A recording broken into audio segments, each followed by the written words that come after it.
ka-cham, magluto tayo ngayon ng pampahaba ng buhay. Pansit! Ginisa ko lang ang bawang at sibuyas, pagkatapos hinalo ko na rin dito ang karne. Karning manok. Naglagay na rin ako ng paminta.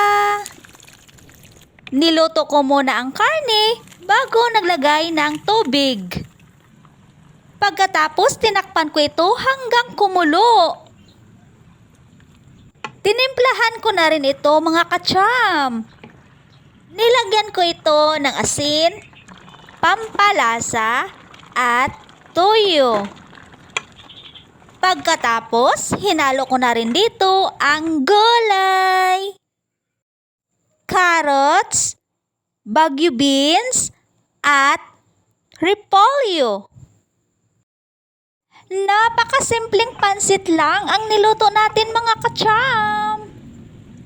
Pasok sa budget at sulit. Itatabi muna natin ang niluto nating gulay mga ka-cham. Ngayon, magluto muna tayo ng pansit. Lutuin muna natin ang pansit mga ka-cham. Kaya nagpakulo lang ako ng tubig, pagkatapos nilagay ko na ang pansit. Isinawsaw ko lang ang pansit sa kumukulong tubig.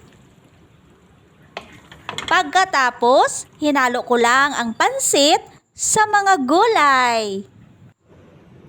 Pinaghalo-halo ko lang mga ka-cham. Halo-haloin. Halo-halo lang tayo mga ka-cham.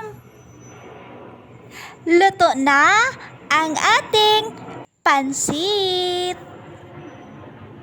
Malambot, masarsa, malinamnam at masarap. Napakasimpleng pansit lang ito mga ka-cham. Pero magugustuhan nyo ito mga ka-cham. Kaway-kaway sa mga mahilig sa pansit dyan. Ganito rin po ba kayo magluto ng pansit? Pansit Mickey pala ang ginamit ko mga ka-cham. At masarsa ang aking pansit. Para sa akin, mas masarap ang pansit na masarsa kaysa pansit na hindi masarsa. Pero, masarsa man o hindi, nagadepende pa rin sa lasa mga ka-cham. Thank you for watching!